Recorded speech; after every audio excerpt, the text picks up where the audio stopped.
আপনাকে মুক্ত করে দিয়ে অবশেষে আমি হারিয়ে গেলাম। আমাদের আর কখনো দেখা না হোক, একে অপরের সান্নিধ্যে আর আসা না হোক। আবার সেই মেসেজ, আবার সেই শক্ত বাণী। মধ্যরাতে শীর্ষ গভীর নিদ্রায় আচ্ছন্ন থাকাকালীন আবারও তার স্বপ্নে ভেসে উঠল সেই যন্ত্রণাদায়ক বাক্যগুলো। ঘুম ভেঙে গেল শীর্ষের। দিশাহারা হয়ে উঠে বসলো বিছানায়। উন্মুক্ত তার শরীরের উপরিভাগ, শরীরে ঘাম দিয়েছে।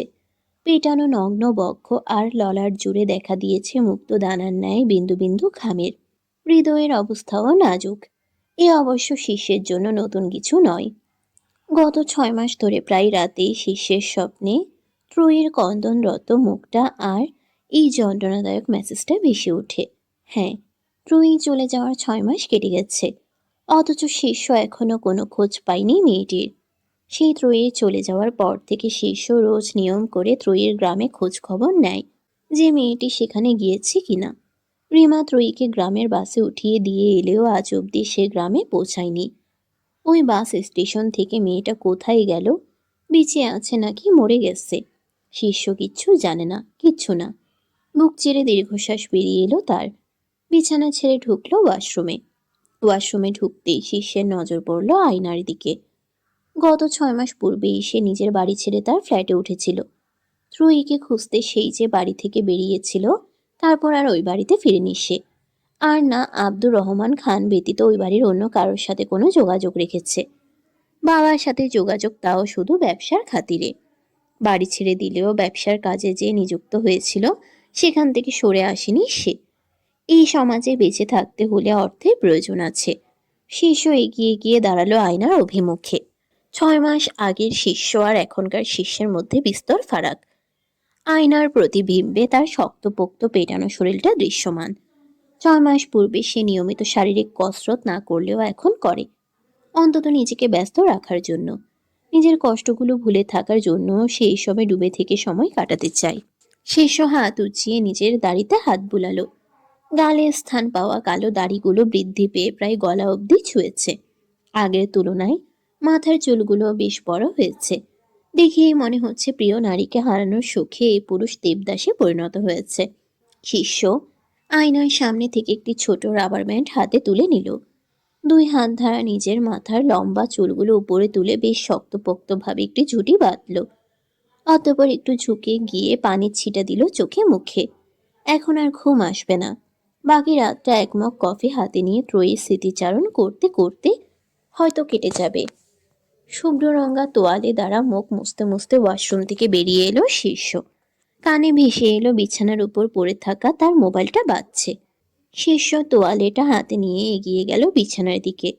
মোবাইলটা হাতে নিয়ে দেখলো নয়ন কল করেছে। এত রাতে আবার এই ছেলে কল করেছে কেন? শিষ্য কলটা ধরল, কানের কাছে মোবাইলটা নিয়ে বলল। হ্যাঁ নয়ন বল। প্রায় সাথে সাথেই নয়ন কাঁদো কাঁদো কণ্ঠে বলল, স্যার আমাকে বাঁচান, ওরা আমাকে মেরে ফেলবে। শীর্ষ ভ্রু কুচকালো, থমথমে কণ্ঠে বলল, কেন, কি হয়েছে তোর? আর ওরা কে? আজ থেকে কয়েক মাস আগে এক লোককে কিছু টাকা ধার দিয়েছিলাম স্যার। তারপর থেকে সে লাপাত্তা। আমার টাকা ফেরত দেওয়া তো দূরে থাক, আমার সামনেই আসে না। আজ আবার একজনের কাছ থেকে তার খোঁজ পেলাম। ভেবেছিলাম এখানে এসে তাকে ধরে নিজের পাওনা টাকা উসুল করব। কিন্তু এখানে এসে দেখি সে শুধু একা নয়, তার দলবলও আছে। তারা সবাই মিলে আমাকে আটকে রেখেছে। নিজের পাওনা টাকা আদায় তো করতেই পারলাম না, এবার মনে হয় আমার জানটাও যাবে। এটুকু বলে থামল নয়ন। কণ্ঠ খাদে আবার বলল, আমি কোনো রকমে ওয়াশরুমের অজুহাত দিয়ে আপনাকে কল করেছি। আপনি আমাকে বাঁচান স্যার, নয়তো আমাকে ওরা সবাই মিলে উপরে পাঠিয়ে দিবে স্যার। লোকেশন শেয়ার কর, আসছি আমি। শীর্ষ কল কেটে দিল। পরপর কল করল আলভি এবং রবিকে। তাদের আসতে বলে বেরিয়ে পড়ল বাড়ি থেকে। শিষ্যদের খুব বেশি সময় লাগেনি নয়নের বলা স্থানে পৌঁছাতে।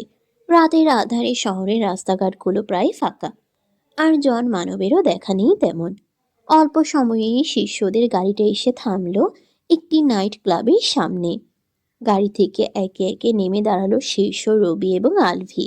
ধীরে ধীরে পশ্চিমা সংস্কৃতিগুলো যেন চুম্বকের ন্যায় গ্রাস করে নিচ্ছে সহজ সরল বাঙালি সত্তাকে। এই বাংলায় আগে এই নাইট ক্লাব, মাদক এসবের এত প্রচলন ছিল না। তবে এখন রাতের আধারে শহরের উন্নত এলাকাগুলো মেতে ওঠে নাইট ক্লাবের রঙে। সেখানে সমাজে উচ্চ শ্রেণীর মানুষদের রাতভর মজা মস্তি, মদ, গাঁজা, ইয়াবা সহ আরো নেশা জাতীয় দ্রব্যের খুব সহজ সেবন চলে এখানে। যে শুধু যুব সমাজকে খুঁজে পাওয়া যায় তা কিন্তু নয়, মধ্যবয়স্ক নারী পুরুষরাও আজ অনেকেই ঝুঁকে পড়েছে এদিকে। শীর্ষ আলভি এবং রবি পা চালিয়ে ঢুকলো নাইট ক্লাবের ভিতরে। চারদিকে লাল, নীল, হলুদ, সবুজ আলোর ঘনঘটা। যুবক যুবতীরা নাচে গানে মেতে উঠেছে। যুবতীদের বেশিরভাগই সংকীর্ণ পোশাকে আবৃত করেছে নিজেদের দেহ, তবে যুবকদের পোশাক সম্পূর্ণ। ক্লাবের এক ধারে দুই তিনজন আবার পানীয় বিক্রির তোড়জোড় চালাচ্ছে। এখানে যে শুধু নেশা জাতীয় পানীয়ই পাওয়া যায় তেমন নয়, এখানে কোমল পানীয়ও পাওয়া যায়। রবি চারদিকটা দেখতে দেখতে হাঁটছিল শিষ্যদের সাথেই। হঠাৎ একটি মেয়েকে দেখে থমকে দাঁড়ালো সে। মেয়েটির হাতে একটি গ্লাস ভর্তি পানীয় নিয়ে দাঁড়িয়ে রয়েছে, পরনে সংকীর্ণ পোশাক। রবি হুট করেই মেয়েটির পানীয়র গ্লাসের মধ্যে ডান হাতের একটি আঙ্গুল ঢুকিয়ে দিল।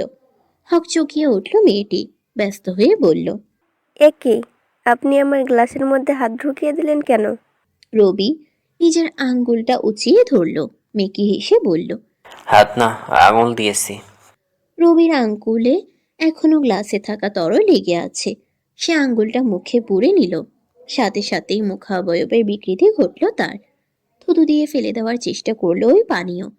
নাক ছিটকে বলল, এসব কি খাচ্ছেন? কেমন মোরগ পোছা গন্ধ আসছে।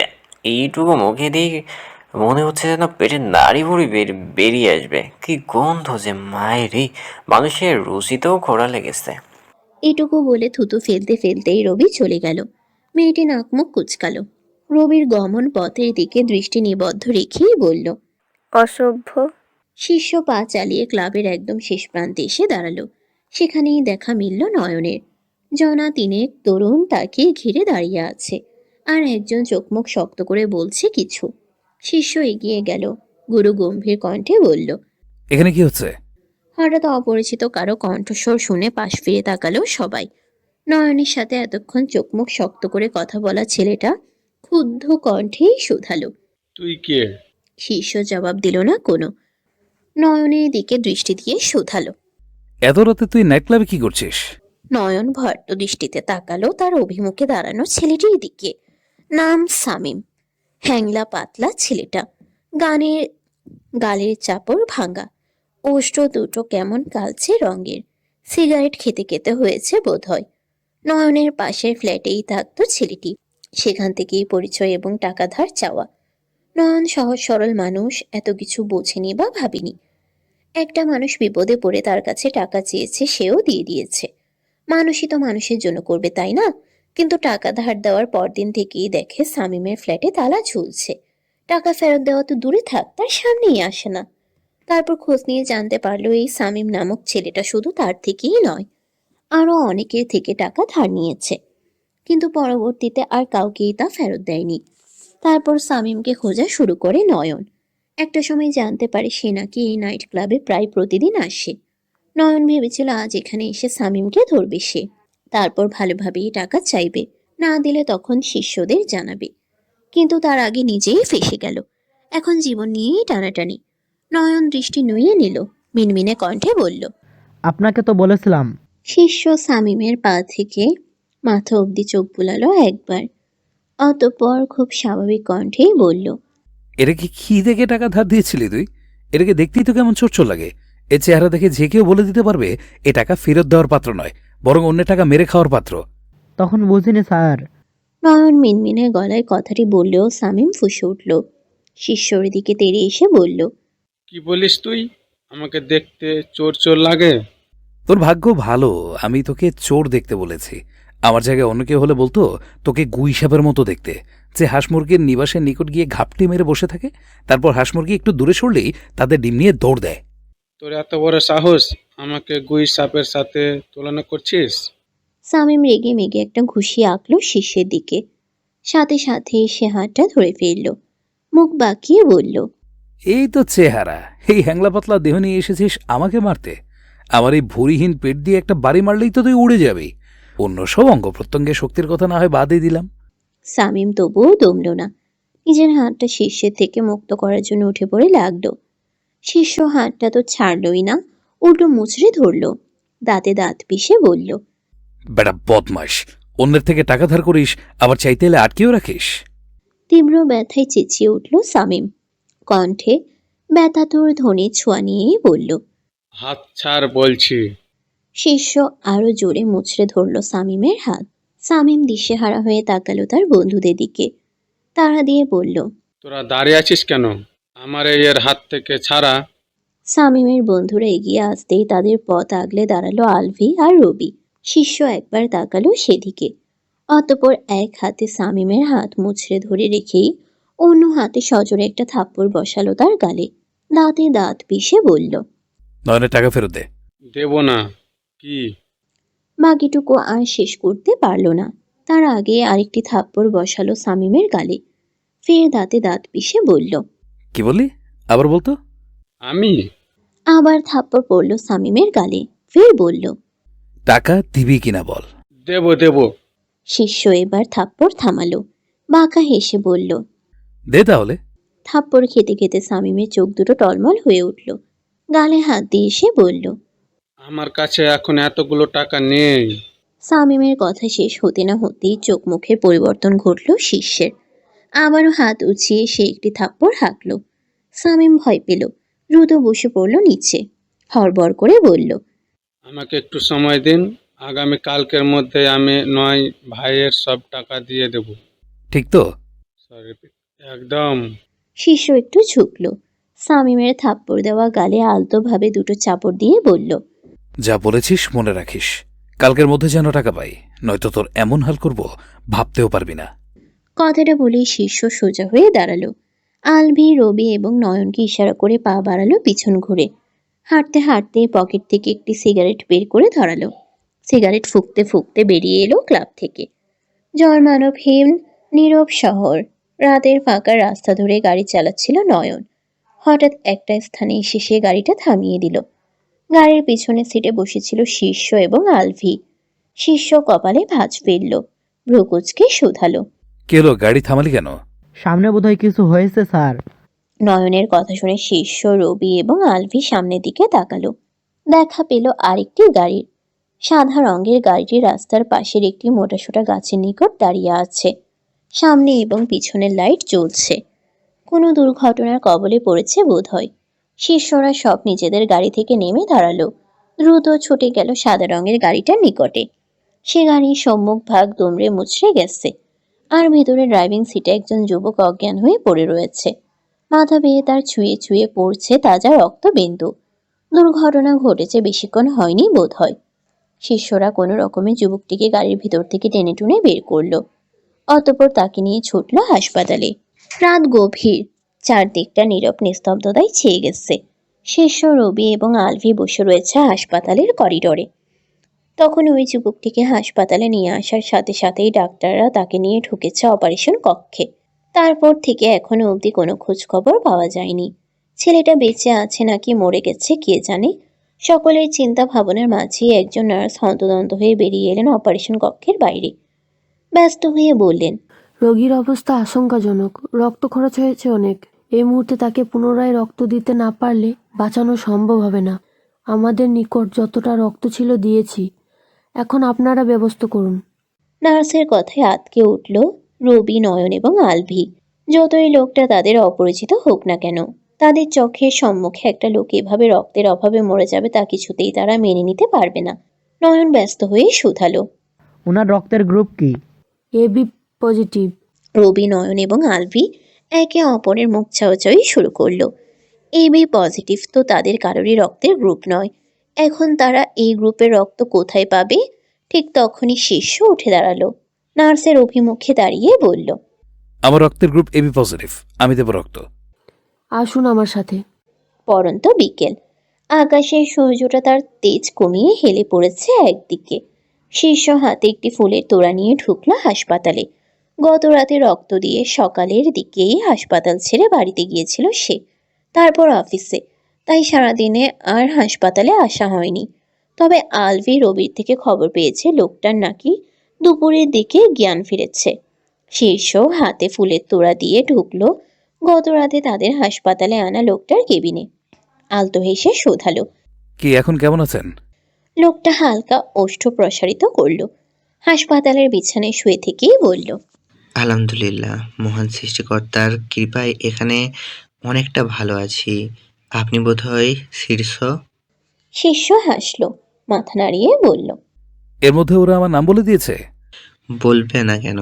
আপনি আমার যা উপকার করলেন, আমি কিভাবে যে আপনার ঋণ শোধ করব জানি না। ঋণ কিসের? আমি যেটা করেছি তা আমার কর্তব্য ছিল। তবুও আপনি আমার জীবন বাঁচিয়েছেন। শিষ্য এবং যুবকটির কথোপকথনের মধ্যেই হঠাৎ পাশের টেবিলের উপরে রাখা তার মোবাইলটা বেজে উঠল। এই মোবাইলটি গত রাতে ওই যুবকটির পকেটে পেয়েছিল রবি। ভেবেছিল তার বাড়ির লোকদের খবর দিবে, কিন্তু লক খুলতে পারেনি কেউই। কী ধরনের লক দিয়েছিল কে জানে। সেই থেকে মোবাইলটা রবির নিকটেই ছিল। পরে যুবকটির জ্ঞান ফিরলে তার কাছে হস্তান্তর করেছে। শিষ্য এমনি আশেপাশে চোখ ঘোরাতে ঘোরাতেই নজর পড়ল মোবাইলের স্ক্রিনে। একটা অক্ষর ট্র চোখে পড়তেই যুবকটি হাত বাড়িয়ে মোবাইলটি হাতে নিল। কল রিসিভ করে কানের কাছে ধরে বলল। হ্যালো, আসসালামু আলাইকুম। ও পাশ থেকে কি বলল শোনা গেল না, তবে এই পাশ থেকে যুবকটি যতটা সম্ভব নিজের কণ্ঠস্বর স্বাভাবিক রেখে বলল, এখানে এসে বিভিন্ন কাজে ব্যস্ত হয়ে পড়েছি তো, তাই বাড়িতে কল করা হয়ে ওঠেনি। তোমরা চিন্তা করো না, মাকেও চিন্তা করতে বারণ করো, আমি ঠিক আছি। যুবকটি কথা চালিয়ে যেতে লাগলো। খুব সহজ এবং নরম তার কণ্ঠ তোলা প্রতিটি ধ্বনি। হয়তো ভীষণ কাছের কারোর সাথে কথা বলছে। যুবকটি আরো কিছুক্ষণ কথা বলে কল কাটলো। শিষ্যের দিকে তাকিয়ে বলল, বাড়ির লোকেরা কল করেছিল। কাল থেকে তোমার সাথে কোনো যোগাযোগ করতে না পেরে ভীষণ চিন্তায় ছিল তারা। মা নাকি কান্নাকাটি শুরু করে দিয়েছিলেন, তাই আমিও আর আমার এই অবস্থার কথা বলিনি। কিন্তু বলা উচিত ছিল। এত বড় একটি দুর্ঘটনা বাড়ির লোকেদের থেকে লুকানো উচিত হয়নি। কি করব বলুন? বাড়ির লোকেরা আমার এই অবস্থার কথা জানতে পারলে আরো চিন্তা করতেন। হয়তো ছুটেই চলে আসতেন এখানে। এই মুহূর্তে তারা ছুটে চলে আসলে খারাপ হতো না। সব সুস্থতা কিন্তু হাসপাতাল নার্স এবং ওষুধে আসে না। কিছু কিছু ক্ষেত্রে নিজের বাড়ির লোকেদের আপনজনদের যত্ন, ভালোবাসা এবং সেবার ভূমিকাও থাকে। আর তাছাড়া ডাক্তাররা আপনি একটু সুস্থ হলে এই ধরুন 1-2 সপ্তাহের মধ্যেই ছাড়পত্র দিয়ে দেবে। কিন্তু আপনার যে অবস্থা, তাতে সম্পূর্ণরূপে সুস্থ হতে প্রায় 1 মাস লেগে যাবে। সেক্ষেত্রে আপনার এই অবস্থার কথা বাড়ির লোকজনদের জানানো উচিত ছিল। যুবকটি তপ্ত নিঃশ্বাস ফেলে বলল। দেখি কি করা যায়। শিষ্য আলতো হাসল, কিছু মনে পড়ার ভঙ্গিতে বলল, এই দেখুন, আপনার সাথে এত কথা হলো, অথচ আপনার নাম পরিচয় কিছুই জিজ্ঞেস করা হলো না। আপনার নাম কি? বাড়ি কোথায়? হঠাৎ দুর্ঘটনার কবলে পড়লেন কিভাবে? আমার নাম ইফতেহার তামিম, বাড়ি বরিশাল। ব্যবসার একটা কাজে ঢাকায় এসেছিলাম। তবে ঢাকায় ঢোকার কিছুক্ষণের মধ্যেই আমি অনুভব করি আমার গাড়িতে কোনো সমস্যা হচ্ছে। গাড়িটা কোথাও থামাবো কিংবা কারো সাহায্য নেব, তার পূর্বে দেখি ব্রেক কাজ করছে না। মহাসড়কে গাড়ি চলাকালীন সময়ে এমন পরিস্থিতিতে পড়লে একজন মানুষের মানসিক অবস্থায় কিরূপ হতে পারে নিশ্চয়ই বুঝতে পারছেন। আমিও ভীষণ বিপর্যস্ত হয়ে পড়েছিলাম। মস্তিষ্ক বিক্ষিপ্ত হয়ে উঠেছিল। তবু নিজেকে বাঁচানোর আপ্রাণ চেষ্টা চালাচ্ছিলাম। সেই চেষ্টা করতে করতে গাড়িটা হঠাৎ গিয়ে ধাক্কা খায় রাস্তার পাশের একটা গাছের সাথে। তারপরে ঘটনা আমার থেকে ভালো আপনারাই জানেন। শিষ্য হাত রাখলো তামিমের কাঁধে, অভয় দিয়ে বলল, যাক, চিন্তা করবেন না, সবকিছু ঠিক হয়ে যাবে ইনশাল্লাহ। হুম। নিশীথের আধার ঘনিয়েছে চারিদিকে, তবে ব্যস্ত নগরীটা এখনো নিস্তব্ধতায় ঢেকে যায়নি। ওই তো শোনা যাচ্ছে জনমানবের কোলাহল, যানবাহনের ধ্বনি। আলভি, রবি এবং নয়ন সন্ধ্যায় অফিস শেষে জমায়েত বসিয়েছে শিষ্যের ফ্ল্যাটে। প্রায় এখানে আসে তারা, কখনো আড্ডা দিতে, কখনো শিষ্যকে জ্বালাতে, আবার কখনো শিষ্যকে সঙ্গ দিতে। তেমনি আজও এসেছে নয়ন, রবি এবং আলভি। নিজেদের মধ্যে বিভিন্ন কথা বললেও চুপচাপ বসে রয়েছে শিষ্য, তার মুখে কোনো কথা নেই। এমনিও ত্রয়ী ছেড়ে যাওয়ার পর থেকে সে কেমন যেন চুপচাপ হয়ে গেছে। প্রয়োজন ব্যতীত খুব একটা কথা বলে না বা বলতে ইচ্ছে হয় না। রবি ভ্রুকুচকে তাকালো শিষ্যের দিকে, ভ্রুকুচকে শোধালো, কি যে তুই এমন শেখা খাওয়ার সলপলের মতো বসে আছিস কেন? আলবি ওষ্ঠ বাঁকালো, কণ্ঠে কিছুটা ব্যঙ্গাত্মক সুর নিয়ে বলল, ছ্যাঁকা খাওয়া ছেলেপেলের মতো কিরে? ও তো ছ্যাঁকা খাওয়া ছেলেপেলেই। ওর বউ ওকে ছেড়ে চলে গেছে, মন ভেঙে দিয়েছে। ছ্যাঁকা খেতে এরপর আবার কি বাকি থাকে? রবি হাত রাখলো শিষ্যের কাঁধে, অভয় দিয়ে বলল, আরে বন্ধু, তুই চিন্তা করিস না, দেখবি ভাবি ঠিক তোকে কাছে ফিরে আসবে। রবির কথায় সাই জানিয়ে আলভি বলল। একদম, অপেক্ষা কর। এমন হতে পারে ভাবি তোর জন্য কিছু সারপ্রাইজ নিয়ে হঠাৎ ফিরে এলো। শিষ্য ভ্রুকুচ গেল, সন্দিহান কণ্ঠে প্রশ্ন করল। সারপ্রাইজ মানে? সারপ্রাইজ মানে একের বদলে দুই হয়েও ফিরে আসতে পারে। একের বদলে দুই? হ্যাঁ, বউর সাথে আবার বাচ্চাও। বউকেই খুঁজে পাচ্ছি না, আর তো বাচ্চা। আরে এত চিন্তা করিস কেন? হতে পারে কিছুদিন পর তোর বউ নিজেই ফিরে এলো একটা বাচ্চা নিয়ে। ওই নাটক সিনেমা হয় নাই, বউ ছেড়ে চলে যায়, তারপর বহুদিন পর একটা বাচ্চা নিয়ে ফিরে আসে। তেমন কিছুই হবে না। কেন? শিষ্য বিরক্ত হলো, থমথমে কণ্ঠে বলল। বউয়ের সাথে বাচ্চা হওয়ার মতো কিছুই হয়নি আমার যে বাচ্চা হবে। শিষ্যের কথায় অবাক হলো সবাই। রবি অবাক কণ্ঠেই শোধালো। বিয়ের পর এক বাড়িতে একসাথে বেশ অনেক দিনই তো ছিলি তোরা, এর মধ্যে কিছুই হয়নি? এক বাড়িতে ছিলাম, একসাথে না। এই তো একই, এক বাড়িতে তো ছিলি, তাও প্রায় পাশাপাশি কক্ষে। তার আলভি পুরো কথাটি শেষ করার পূর্বেই মুখ খুলল নয়ন। কোনরূপ চিন্তা ভাবনা না করেই সে বলল। আপনার মেইন পয়েন্টে কি কোনো সমস্যা আছে স্যার? এইটুকু বলে থামল সে, দম ফেলে ফের বলল। আপনি একদম চিন্তা করবেন না স্যার, আপনার জন্য রয়েছে কলকাতা হারবাল। আমার পরিচিত একজনেরও এমন সমস্যা হয়েছিল, উনি কলকাতা হারবালের সরপন্ন হওয়ার পরপরেই সব ঠিক হয়ে গিয়েছে। শিষ্য হতবাক হয়ে পড়ল। এরা কোথা থেকে কোথায় চলে গেছে, শেষ পর্যন্ত কিনা তার নামে বদনাম করে দিল, তাও মেইন পয়েন্টের সমস্যার মতো বদনাম। এই কথা কোনোভাবে ত্রয়ী শুনলে মান সম্মান বলে তো আর কিছু থাকবে না। শিষ্য কটমট করে তাকালো নয়নের দিকে, চুপসে গেল বেচারা। আমতা আমতা করে বলল। না মানে লজ্জা নয়, সংসার বাঁচাতে হলে কলকাতা হারবাল সম্পর্কে জানতে হবে। শিষ্যের মেজাজ বিগড়ালো এবার, দাঁতে দাঁত পিষে বলল। সংসার বাঁচাতে হলে জানতে হবে? জানবো তো। ঘাড় ধাক্কা দিয়ে অফিস থেকে বের করে দিলে কোন কলিকাতা হারবাল তোকে চাকরিতে সেটাই জানাবো। দাঁড়া তুই বেয়াদব। নয়ন ঢোক গিলল, কাদো কাদো হয়ে বলল।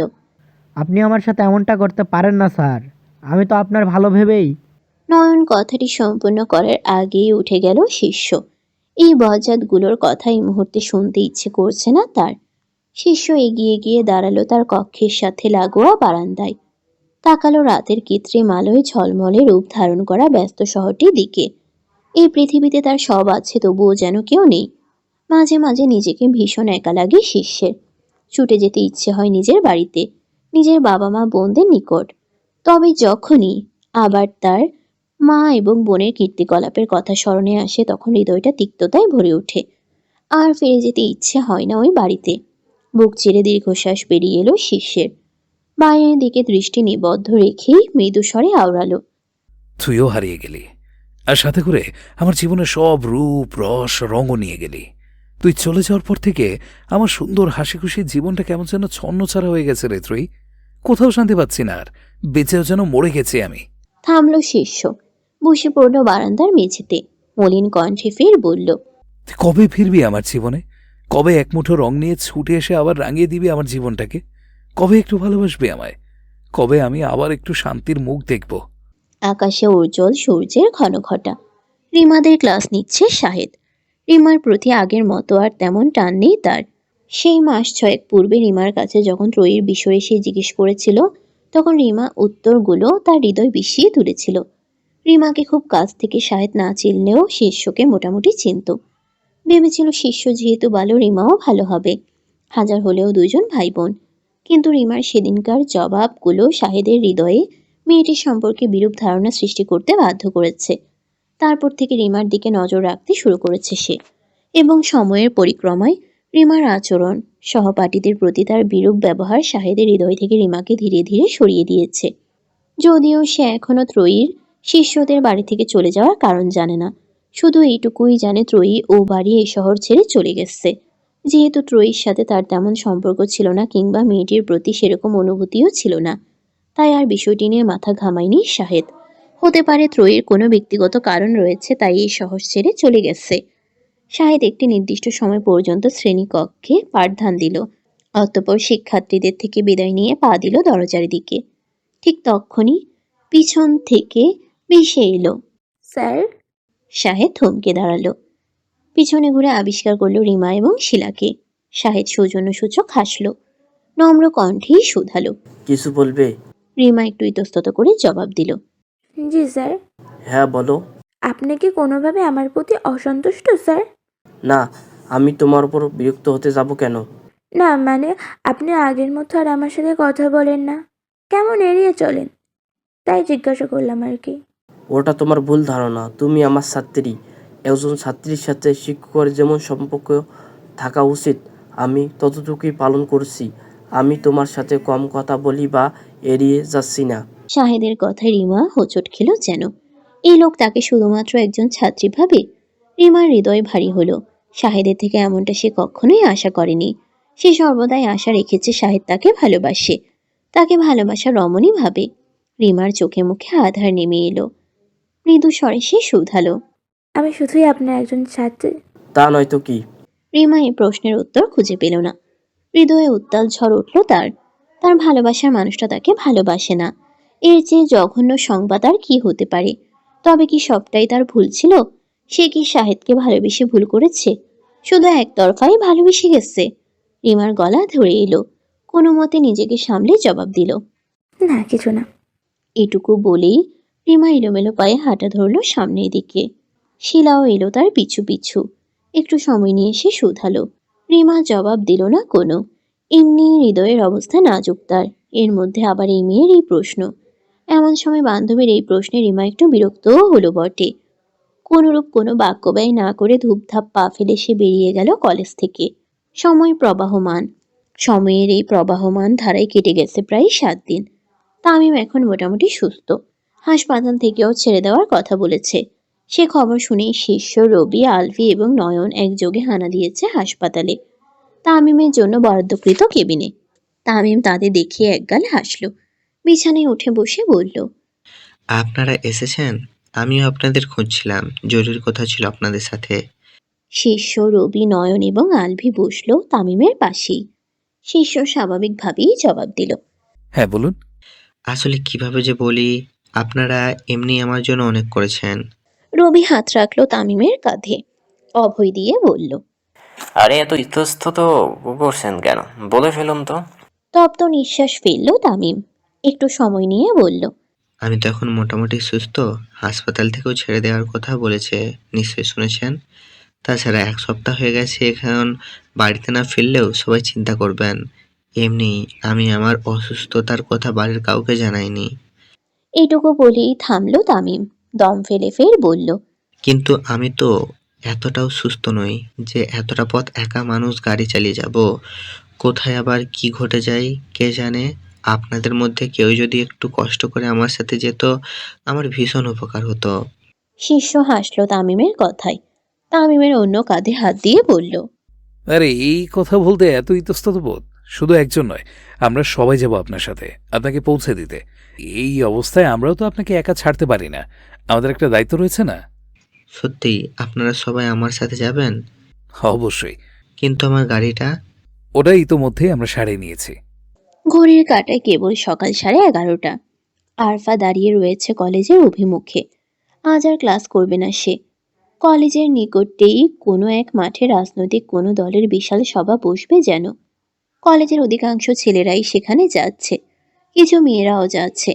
আরফার কোনো কালই এসব রাজনৈতিক বিষয়াদি পছন্দ ছিল না, তাই আর সে ওদিকে না গিয়ে সোজা বাড়ি যাচ্ছে। কিন্তু সেই কখন থেকে বাড়িতে ফেরার জন্য একটি রিক্সা খুঁজছে সে, অথচ রিক্সার কোনো দেখা নেই। এমনি অসময়ে যখন প্রয়োজন হয় না তখন রিক্সার অভাব হয় না। এ আসে ও আসে, না বলার পরেও বারবার জিজ্ঞেস করে। আবার যাইবেন কই? অথচ আজ যখন একটি রিক্সার প্রয়োজন তখন কারো দেখা নেই। বিরক্তিতে চোখ মুখ কুঁচকে এলো আরফার। তাকালো এদিক ওদিক। হঠাৎ তার চোখে পড়ল কাইসারকে। কিছু ছেলেদের নিয়ে তার অভিমুখের রাস্তা ধরে এগিয়ে যাচ্ছে সামনে। হয়তো সবাই যাচ্ছে। আরফা একবার ডাক দিবে ভেবেও ডাক দিল না। কি দরকার লোকটাকে বিরক্ত করার? সে হয়তো আরফার এমন অযাচিত ডাকে বিরক্ত হবে। সেই মাস 6 পূর্বের ঘটনার পরে কাইসার আর এদিকটায় খুব বেশি আসে না। এলেও কলেজে ঢোকে না। হয়তো ত্রয়ী নেই বলে। আরফার সাথে মাঝে মাঝে দেখা হয় লোকটার। কখনো সক্ষণও টুকটাক কথা বলে, আবার কখনো এড়িয়ে যায়।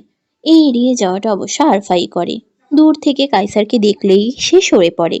6 মাস পূর্বে ঘটা সেই ঘটনার পরে আরফা নিজের ভিতরে বেশ পরিবর্তন অনুভব করে। সে নিজের ভিতরে কাইসারের জন্য আলাদা একটি টান অনুভব করে। আরফা কখনো চায়নি এমন হোক, সে কখনো কাইসারকে ভালোবাসতে চায়নি, তবুও কিভাবে যেন হয়ে গেছে। সেদিন ত্রয়ীর প্রতি কাইসারের একতরফা ভালোবাসার গভীরত্ব দেখে এই অনুভূতির আভাস সে পেয়েছিল নিজ হৃদয়ে। আরফা ভেবেছিল এটা তার আবেগ, সময়ের সাথে সাথে এ আবেগ কেটে যাবে, কিন্তু তা তো কাটলই না, বরং আরও বাড়ল। আরফা জানে লোকটা অন্য কাউকে ভালোবাসে, আর সে ভালোবাসার গভীরত্ব সে অনুধাবন করেছে। এত কিছুর পরেও সেই লোকের জন্য নিজ হৃদয় অনুভূতি পুষে রাখা, আবার সেই অনুভূতির দাপটে তার নিকটে যাওয়া নিশ্চয়ই বাঞ্ছনীয় নয়। কায়সারও হয়তো বিষয়টা ভালো চোখে দেখবে না, আর তাছাড়া কায়সার তো তাকে আগে থেকেই তেমন পছন্দ করে না। তপ্ত নিঃশ্বাস ফেললো আরফা, চোখ ঘুরিয়ে তাকালো আশেপাশে। নিজের দলের সাথে হাঁটতে হাঁটতে হঠাৎ কায়সারের চোখ পড়ল আরফার দিকে। আরফা তাকে দেখে কথা না বললেও সে দৌড়ে এলো মেয়েটির নিকটে। ওষ্ঠে হালকা হাসির রেখা ফুটিয়ে তুলে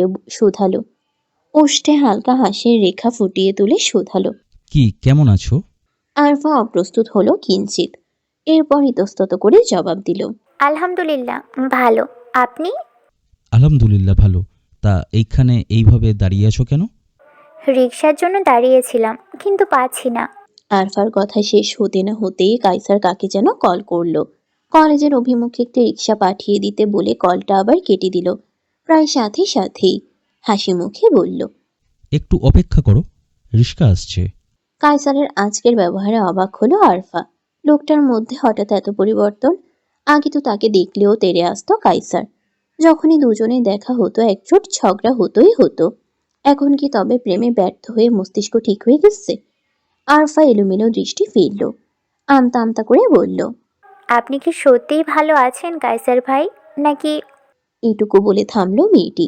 কাইসার ভ্রুকুচকে শোধালো, আমি ভালো থাকবো না কেন? কি হয়েছে আমার? না মানে, ত্রয়ী, ওকে কি ভুলে গেছেন? চাইলেই কি জীবনে আসা সব চরিত্রদের ভুলে থাকা যায়? আমিও তাকে ভুলিনি। এইটুকু বলে থামলো কাইসার। দীর্ঘশ্বাস ফেলে বলল, তবে আমি তার থেকে তাকে আগের মতো ভালোবাসি না। যাকে একবার ভালোবাসা যায়, তাকে কি এত সহজে আবার ভালোবাসার খাতা থেকে উপড়ে ফেলা যায়? কে বলেছে আমি তাকে ভালোবাসার খাতা থেকে উপড়ে ফেলেছি? সে এখানে আছে, আমার হৃদয়ের গভীরে ঘুমিয়ে আছে। তবে তার জন্য এখন আর আমি ছটফটাই না। তাকে এক নজর দেখার জন্য, তার কণ্ঠ শোনার জন্য আর উতলা হই না। আরফা এবং কাইসারের কথোপকথনের মধ্যেই তাদের পাশে এসে একটি রিক্সা উপস্থিত হলো। রিক্সাওয়ালা স্বাভাবিক কণ্ঠেই শোধালো, আমাকে রিক্সা নিয়ে আইতে কইছিলেন কাইসার ভাই? কাইসার রিক্সাওয়ালার দিকে এক পলক তাকালো, অতঃপর আবার আরফার দিকে দৃষ্টি দিয়ে ফের বলল, তোমার রিস্কা এসে গেছে, বাড়িতে চলে যাও তাড়াতাড়ি।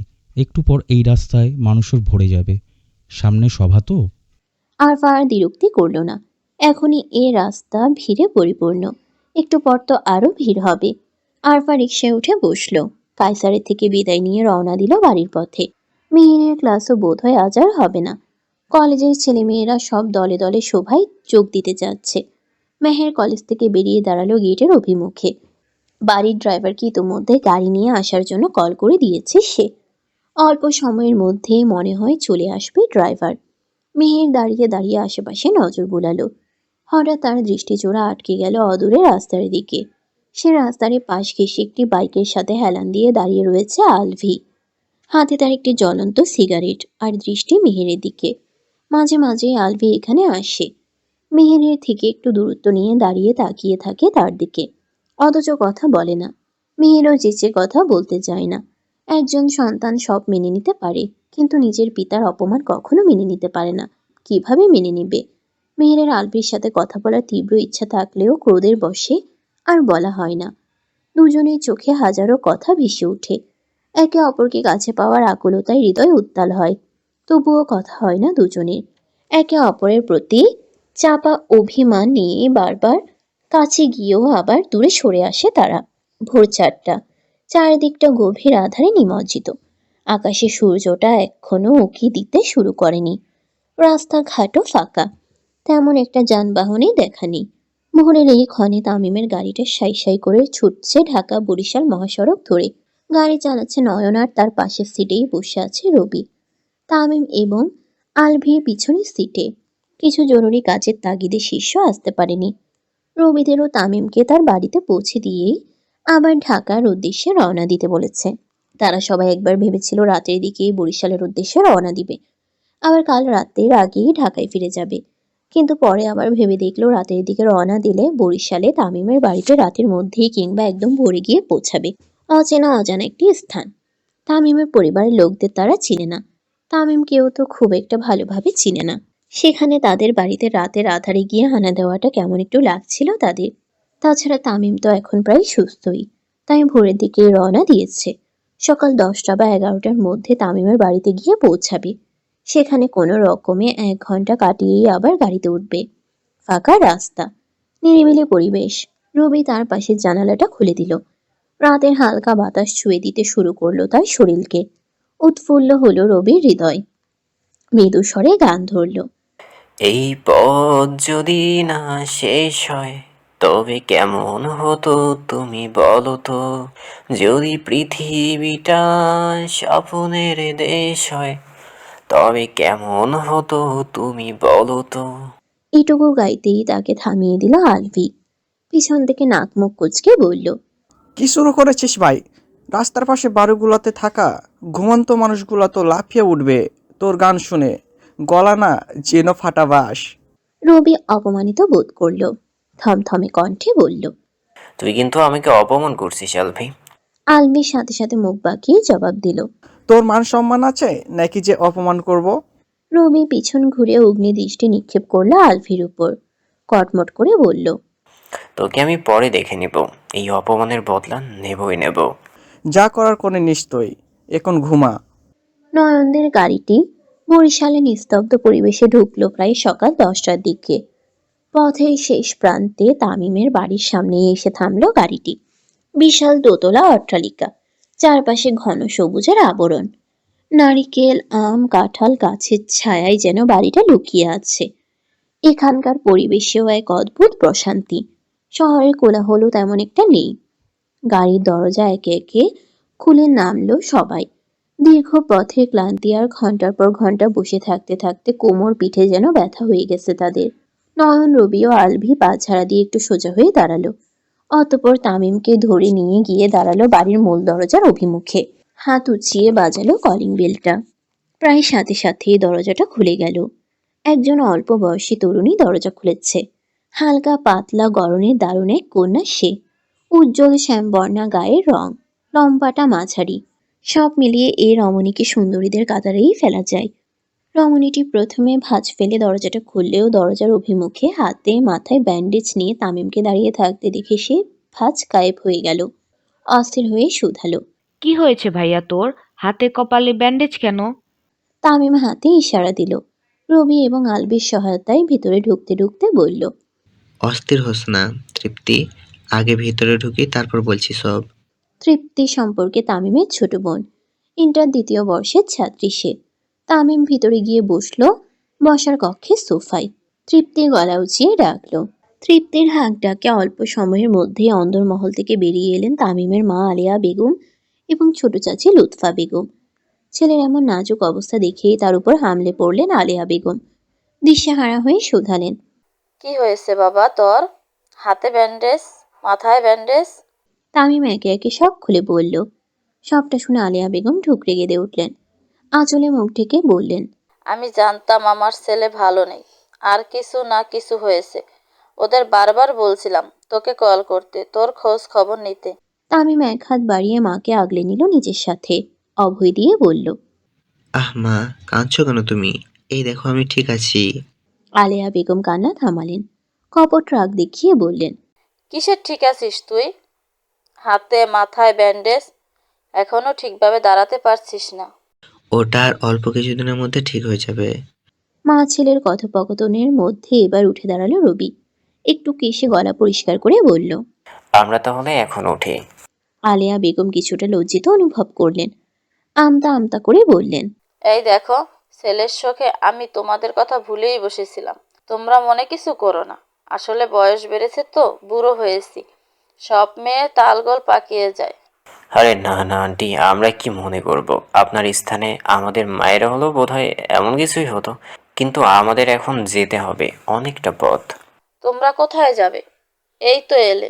তোমরা আমাদের যা উপকার করেছো, এত সহজে তোমাদের সারি কিভাবে? আলভি সৌজন্যমূলক হাসল, নম্র কণ্ঠে বলল, আমরা শুধুমাত্র আমাদের কর্তব্য আমরা পালন করেছি। আমাদের নিকট একটা ব্যস্ত হবেন না আন্টি।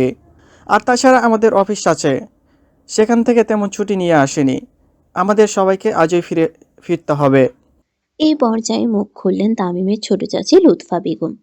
সে কি আজকে চলে যাবে? অফিসে কথা বলে দেখো, যদি ছুটি একটু বাড়াতে পারো।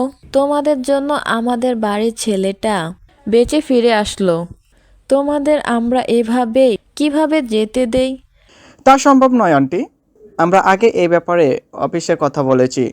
অফিসে গুরুত্বপূর্ণ কাজ আছে একটা। সেই কাজের জন্য তো আমাদের আরেক বন্ধু শিষ্য আসতে পারেনি। আমাদের আজই ফিরতে হবে, নয়তো অনেক বড় ক্ষতির মুখোমুখি হতে হবে। কিন্তু প্রয়োজনে আমরা আবার অন্য সময় আপনাদের বাড়িতে এসে ঘুরে যাব, কিন্তু আজ নয়। আলেয়া বেগম এবং লুৎফা বেগম আর জোরাজুরি করলেন না। আলেয়া বেগম শুধু বললেন, আচ্ছা, তোমরা যখন থাকতেই চাইছো না, তখন আমরা আর জোর করব না।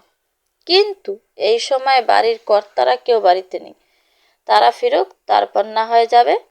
লুৎফা বেগমও এ কথার সাথে সাই জানিয়ে বললেন, হ্যাঁ, আপাতত তোমাদের জন্য কিছু চা নাস্তা ব্যবস্থা করি।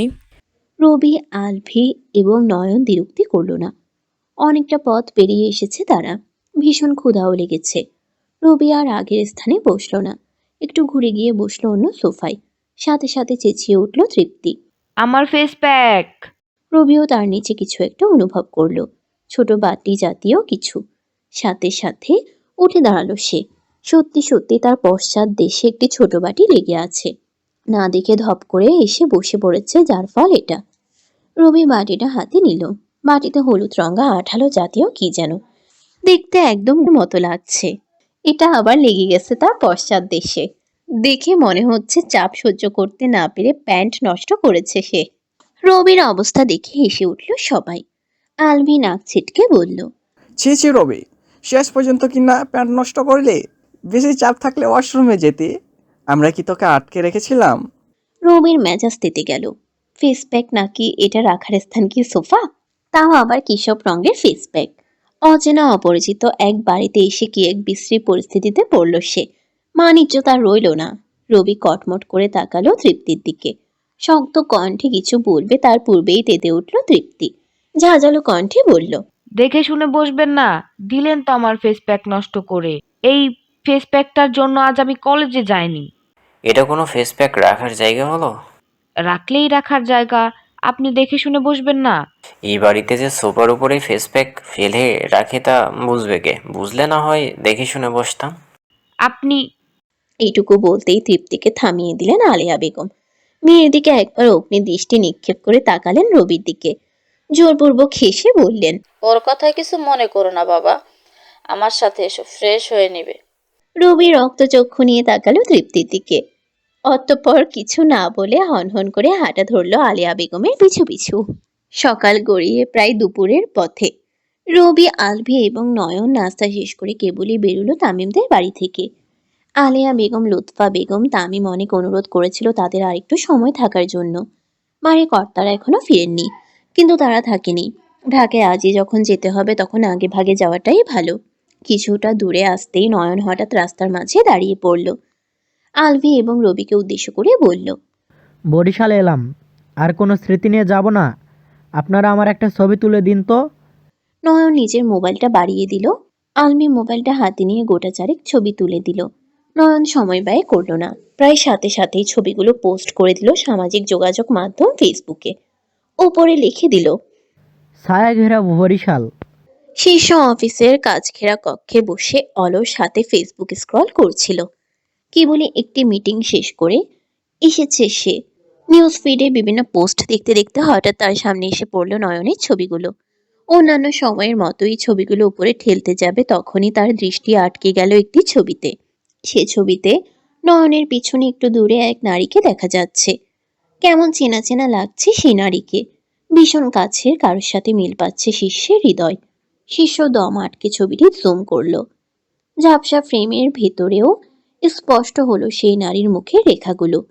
শিষ্যের বুকের ভেতর যেন ঝড় উঠল। বিস্ময়ে, আনন্দে, অবিশ্বাসে কেঁপে উঠল তার সমগ্র সত্তা। সেই পুরনো ভঙ্গি, সেই চিরচেনা সুখের আদল।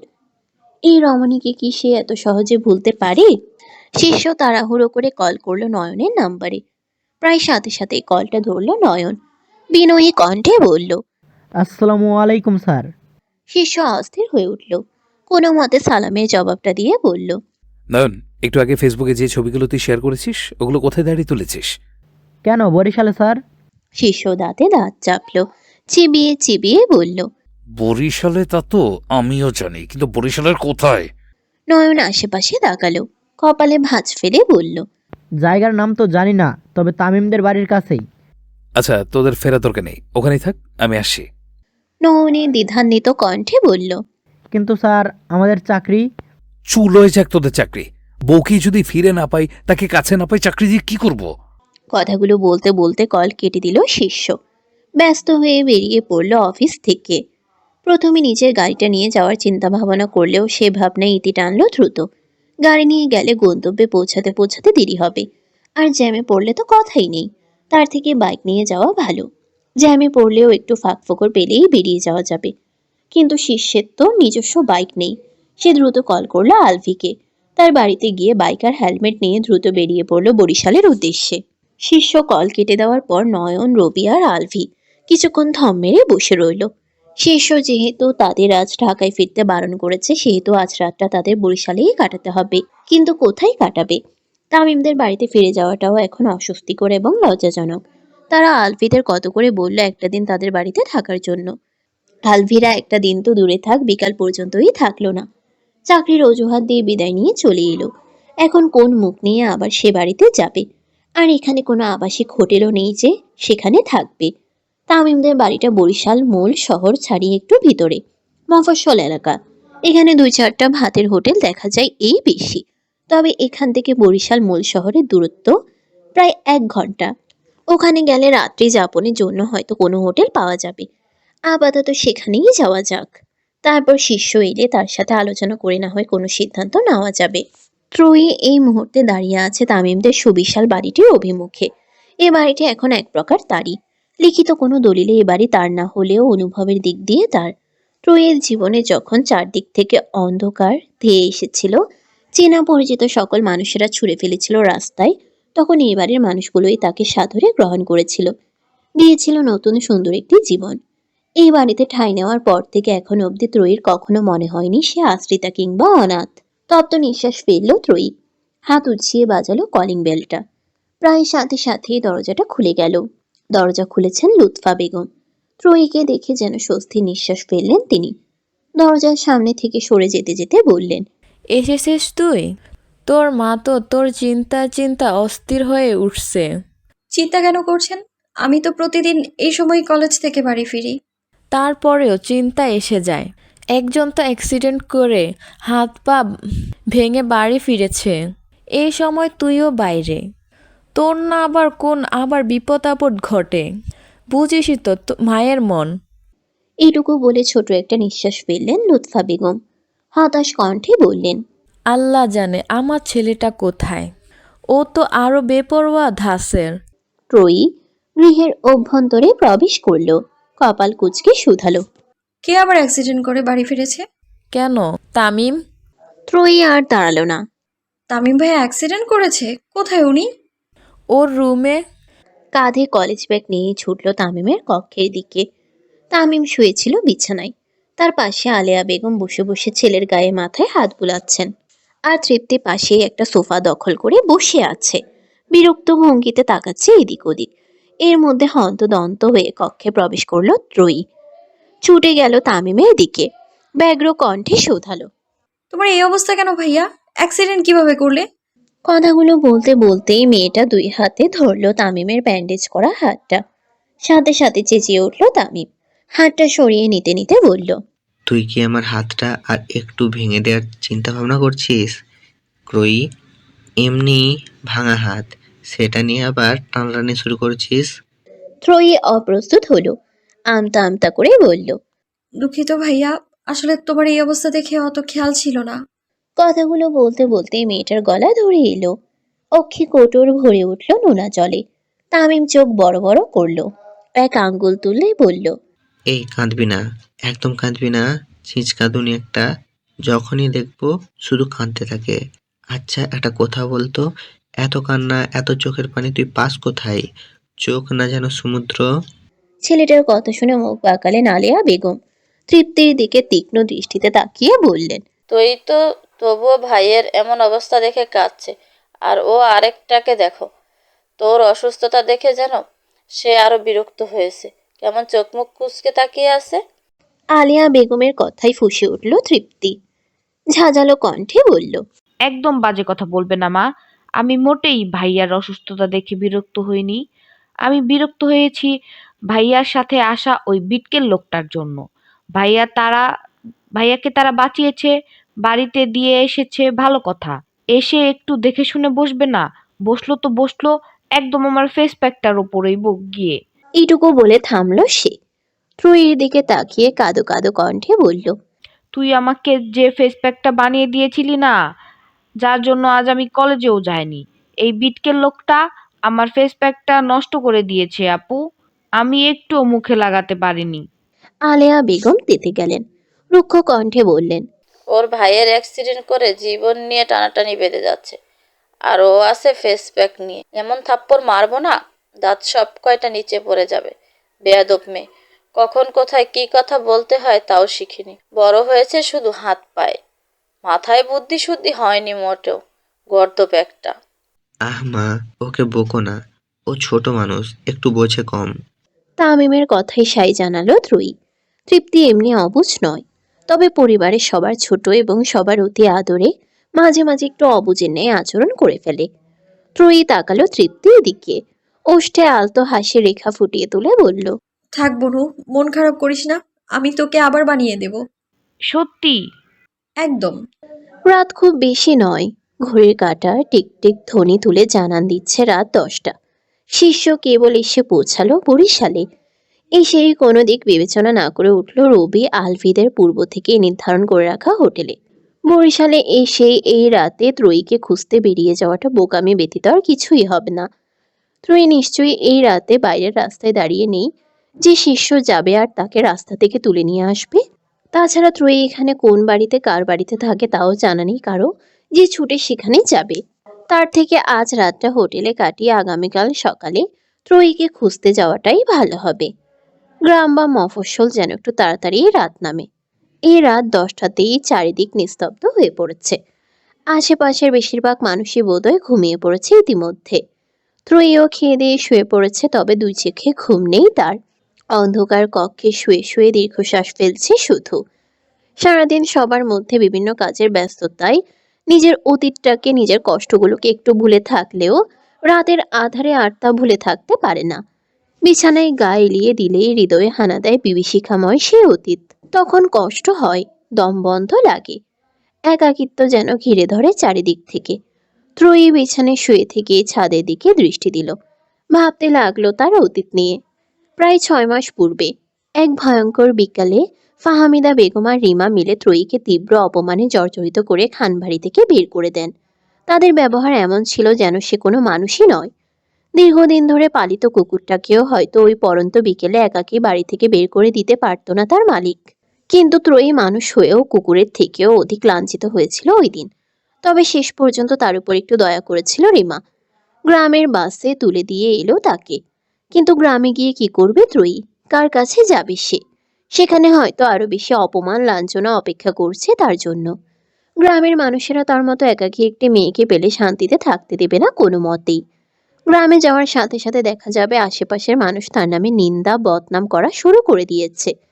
দুশ্চরিত্র পুরুষরা উত্ত্যক্ত করা শুরু করেছে। এতদিন না হয়ে তার দাদি তাকে এসব থেকে বাঁচিয়েছে, কিন্তু এখন বাঁচাবে কে? ত্রয়ী আর গ্রামে গেল না। বাস ছাড়ার পূর্বেই নেমে পড়ল। শিষ্য নামক তার স্বামীকে একটি শেষ মেসেজ করে সিম কার্ডটাও ভেঙে ফেলল। অতঃপর স্টেশনের ভিড় ঠেলে গিয়ে দাঁড়ালো এক কোণে। এরপর এরপর কি করবে সে? গ্রামে তো গেল না, এখন কোথায় যাবে?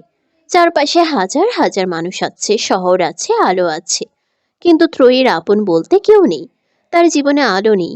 ত্রয়ী একবার ভাবলো এই জীবনে সে আর রাখবে না। কি লাভ এই অভিশপ্ত জীবন রেখে, যে জীবনের কোনায় কোনায় শুধু দুঃখ, অবহেলা, লাঞ্ছনা। তবে শেষ পর্যন্ত আত্মহত্যা করার মতো সাহসও সে করে উঠতে পারল না। আত্মহত্যা করতেও যে অনেক সাহসের প্রয়োজন। ত্রয়ী ভীতু নারী, এত সাহস তার ভিতরে নেই। তাছাড়া আত্মহত্যা মহাপাপ, এ বাণী সে কিভাবে উপেক্ষা করে? ইহজন্মে তো সে সুখের দেখা পেলই না, এরপর আত্মহত্যা করলে দেখা যাবে পরকালেও সে একটু শান্তি পাবে না। ত্রয়ী চারিদিকে তাকালো, কত মানুষ স্টেশনে, কেউ যাচ্ছে তো কেউ আসছে, আবার কেউ কেউ বিভিন্ন পণ্য সামগ্রী বিক্রি করছে। ছোট ছোট বাচ্চারা ভুট্টা, খই, শসা, বাদাম, চানাচুর নিয়ে এদিক ওদিক ছুটছে। ত্রয়ীর হৃদয় ভীত হলো। এমনি একা একা চলাচলের অভ্যাস নেই তার, তার উপরে এই শহরের হাল চাল কিছুই বোঝে না সে। জন্ম থেকে গ্রামে বড় হয়েছে, তারপর শহরে এলেও তার দৌড় শুধু ওই শিষ্যদের বাড়ি আর কলেজে এইটুকুই ছিল। ভয়ে আতঙ্কে ত্রয়ীর গলা শুকিয়ে এলো। পাশেই একটি চায়ের দোকানের অভিমুখে গিয়ে দাঁড়ালো সে। দোকানে বেশ কয়েকজন পুরুষ চা পান করছে। ত্রয়ী তাদের পাশ কাটিয়ে এক কোণে দাঁড়ালো, ইতস্তত করে দোকানিকে বলল, আমাকে একটু পানি দিবেন ভাইয়া? না, দিতে পারবো না। পানি খাইতে হলে একটা বোতল কিনে লাগবো। কি আশ্চর্যকর দুনিয়া! এখানে একটু পানি খেতে হলেও অর্থের প্রয়োজন হয়। এই দুনিয়ায় একা একা কিভাবে লড়াই করে টিকে থাকবে সে? তপ্ত নিঃশ্বাস ফেলল ত্রয়ী। নিজের ব্যাগ ঘেটে 20 টাকা বের করে এগিয়ে দিল দোকানের দিকে। অতঃপর বলল, একটা পানি দিন। দোকানি ছোট বোতলের একটি পানি দিল ত্রয়ীকে। ত্রয়ী পাশে একটা কাঠের বেঞ্চ দেখে বসলো সেখানে। বোতলের ছিপি খুলে কিছু পানি ঢাললো গলার মধ্যে। এখন একটু শান্তি লাগছে, তবে হৃদয়ের ভয় কমেনি। এর মধ্যেই দোকানে চা খাওয়া পুরুষদের মধ্যে থেকে একজন ত্রয়ীর দিকে তাকিয়ে শুধালো। আবার যাইবেন কই? ত্রয়ীর ভয় বাড়ল আরো। অপরিচিত একজন পুরুষকে তাকে এমন প্রশ্ন করতে দেখে আর একটু জড়সড় হয়ে পড়ল সে। এমনি পুরুষ মানুষ কোনো নারীকে দেখলে গলে গলে পড়তে শুরু করে, সেখানে সে একা একজন নারী, তাও অল্প বয়সী। ত্রয়ী ঢোক গিলল, ইতস্তত করে জবাব দিল, ময়মনসিং। আরেকজন শোধালো। ত্রয়ী পুরো উত্তরটা দিল না, চোখ ঘুরিয়ে তাকালো চারপাশে। রাত নেমেছে প্রকৃতিতে। স্টেশনের চত্বর জুড়ে সোডিয়ামের কৃত্রিম আলো জ্বললেও সে আলো রাতের অন্ধকারকে গিলে খেতে পারেনি। চারপাশে এখনো লোকজনের ভিড়, ব্যস্ততা, কেউ বাস ধরছে, কেউ অপেক্ষা করছে। কিন্তু ত্রয়ী জানে এই ভিড় চিরস্থায়ী নয়। রাত যত বাড়বে তত স্টেশন ফাঁকা হতে শুরু করবে, সরে যাবে ভদ্র মানুষেরা, পাল্টে যাবে পরিবেশের ভাষা। তারপর আসবে মাতাল, উশৃঙ্খল, চোখে লালসাপূর্ণ কিছু পুরুষ, যাদের কাছে একা একজন নারীর উপস্থিতি মানিয়ে এক কাম লালসার আমন্ত্রণ। ত্রয়ী নিজের অস্তিত্বকে হঠাৎ ভঙ্গুর মনে হতে লাগলো। বুকের ভেতর হিম শীতল কিছু একটা জমতে শুরু করলো যেন। কান্না পেল ভীষণ। এমন একটি মেয়ে মানুষ, এই রাত্রির অন্ধকার, এই পুরুষতান্ত্রিক দৃষ্টির দংশন, সব কিছুকে কিভাবে মোকাবেলা করবে সে? ভয়, অস্বস্তি এবং আতঙ্কে দিশেহারা হয়ে উঠল মেয়েটি। দ্রুত ওই পুরুষদের নিকট থেকে উঠে গেল সে। জনগণের আনাগোনা একটু কম দেখে এক জায়গায় দাঁড়ালো জড়সড় হয়ে। কিছু সময় অতিবাহিত হলো। স্টেশনটাও এখন আগের মতো আর জনসাধারণের আনাগোনায় গমগম করছে না। কৃত্রিম আলোর নিচে ধীরে ধীরে মানুষের ভিড় হালকা হতে শুরু করেছে। স্টেশনের এক কোণে দাঁড়িয়ে আছে ত্রয়ী, একা নিঃসঙ্গ। হঠাৎ করেই দুইজন পুরুষ এসে দাঁড়ালো তার অভিমুখে। তাদের মধ্যে একজন ওষ্ঠে হাসির রেখা ফুটিয়ে তুলে শুধালো, কি আপা, এখনো এইখানে? কেউ নিতে আসেনি বুঝি? তা যাবেন কোথায়? নাকি এসেছেন? ত্রয়ী চোখ তুলে তাকালো। একজন কালচে গাত্র বর্ণের, অন্যজন শ্যামলা। দুজনেই রুগ্ন, গালের হাড় যেন ত্বকের বাইরেই বেরিয়ে এসেছে। চোখে লালসা, মুখে কুৎসিত হাসি। ত্রয়ী ভার্ত দৃষ্টিতে তাকালো চারদিকে। দেখতে পেল একটু দূরে আরো 3 জন পুরুষ দাঁড়িয়ে তাকিয়ে আছে তার দিকেই। তাদের মধ্যে একজন ওই চায়ের দোকানে ছিল, সম্ভবত তিনিই বাকিদের ডেকে এনেছেন। ত্রয়ীর বুকের ভিতরটা যেন ঢেউ উঠল, হৃদয় স্পন্দন বেড়ে গেল মুহূর্তেই। গলা শুকিয়ে এলো, হাত পা কেঁপে উঠল অজানা ভয়ে। ঠিক তখনই তার স্মরণে এলো ঝর্ণার কথা। ঝর্ণা বলেছিল তার মা আলিয়া বেগম তাকে নিতে এসেছিলেন। ফোন নম্বরও দিয়ে গিয়েছেন। সেই নম্বরটা এখনো আছে তার নিকট। ইচ্ছে করলেই সে কল করতে পারে আলেয়া বেগমকে। ছোট্ট এই জীবনে কম মানুষের দ্বারস্থ তো সে হয়নি, কম মানুষের নিকট সে আশ্রয় চায়নি, আর কম অবহেলা অপমানও সহ্য করেনি। শেষবারের মতো না হয় মায়ের কাছে একটু আশ্রয় চাওয়া যাক। যদি তিনি গ্রহণ করেন তবে ভালো, না করলে জীবনটা না হয় এখানেই থামিয়ে দিবে। নিষ্ঠুর এই পৃথিবীতে বেঁচে থাকার চেয়ে না হয় আত্মহত্যার পথটাই বেছে নেবে। কিন্তু মাকে কলটা করবে কিভাবে? তখন কিছু না ভেবেই তো সিম কার্ডটা ভেঙে ফেললো। এখন হাতে মোবাইল থাকলেও তা দিয়ে কল করার কোনো উপায় নেই। ত্রয়ী দৃষ্টি ঘুরালো। হঠাৎ চোখ পড়ল নিকটেই একটি বিকাশের দোকানের উপর। ত্রয়ী দৌড়ে গেল সেখানে। দোকানে আরো 3 জন ক্রেতা রয়েছে। দোকানে তাদের সাথে কথা বলতে ব্যস্ত। ত্রয়ী ঢোক গিলল, একটু ইতস্তত করে বলল,